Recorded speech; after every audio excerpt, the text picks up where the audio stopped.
刚逛了2分钟啊，下雨了，小阴天，应该下不起来。再继续逛，还有收摊的，一下雨就收摊儿。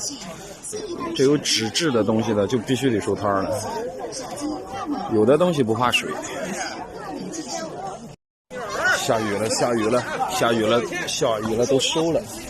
60块钱处理。一下雨都收摊了。上头有这个杭州的字号，60块钱才要。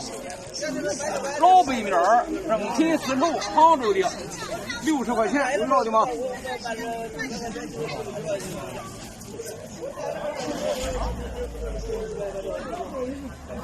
啊，下大了，下大了。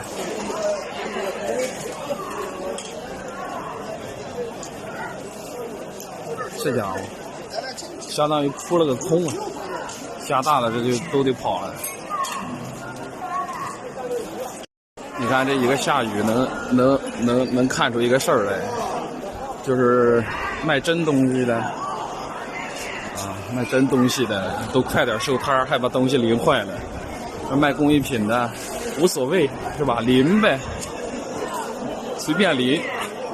这就是也是一个小窍门，你看看啊，有的收，有的不收，这就说明一个问题了，长点心眼儿呗。这一下雨，本来市场还是挺热闹的，一下冷清，